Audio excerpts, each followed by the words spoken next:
ভাবিয়ে রুমিন কচ্চা কচ্চা জাদু কচ্চা ফেসটা লাগাইচ্ছা না আমি কয় আমি আমি আমি কয় আমি এই পথ কচ্চা গাছে মাছে আগুন লাগবো, হ্যাঁ তারা রাস্তার নাম মাঝে গেইব না ভাবি আমি কয় আমার আর গোসায় শরীরটা গিরিগিরি আইতেছে কইয়া লাইতাম।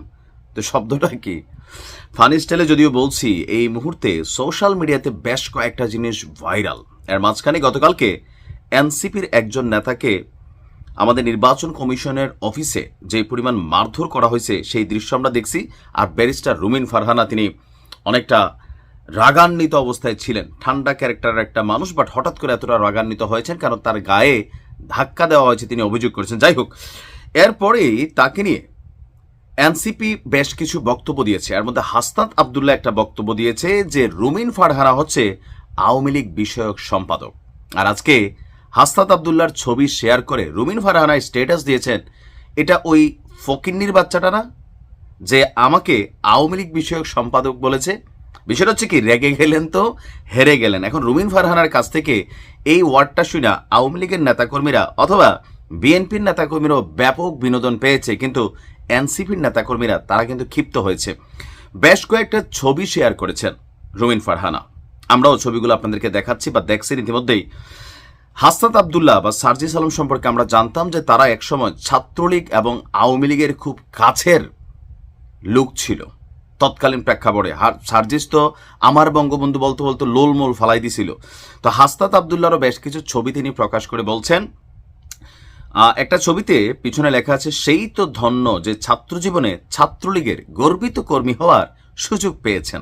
মানে বোঝাচ্ছে তুমি যে আমারে আওয়ামী লীগের সম্পাদক বললা, তো তুমি আসলে কি। আচ্ছা, তারপর 18 মার্চ 2020 হাসনাত আবদুল্লাহ দৈনিক ইত্তেফাক পত্রিকায় বঙ্গবন্ধুকে নিয়ে তার ভাবনা বিষয়ক একটা লেখা লিখেছিলেন, তারুণ্যের চোখে বঙ্গবন্ধু। কিন্তু আজকে এই 15 আগস্টে আমরা আসলে দেখেছি যে কি ঘটেছে। 17 মার্চ 2020 হাসনাত আবদুল্লাহ একটা স্ট্যাটাস ছিল, আমি জন্মদিন পালন করি না, আমি জন্মদিনে মোমের বাতি জ্বালি না, ক্যাকো কাটি না, এদেশের মানুষের নিরাপত্তা নাই। আপনারা আমাদের জনগণের অবস্থা জানেন, অন্যের খেয়ালে যে কোনো মুহূর্তে তাদের মৃত্যু হতে পারে। আমি জনগণেরই একজন, আমার জন্মদিনই কি আর মৃত্যুদিনই কি, আমার জনগণের জন্য আমার জীবন ও মৃত্যু। আমি তো আমার জীবন জনগণের জন্য উৎসর্গ করেছি, পিতা বঙ্গবন্ধু শেখ মুজিবুর রহমান। 12 মার্চ 2019 হাসনাত আবদুল্লাহর আরও একটা ছবি তিনি প্রকাশ করেছেন, সেখানে সম্ভবত ভিসির সাথে একটা ছবি, ভালোবাসি স্যার, শত প্রতিকূলতায় নির্ভীক এক সৈনিক, আপনার ভ্যানগার্ড হয়েছিলাম, আছি এবং থাকব।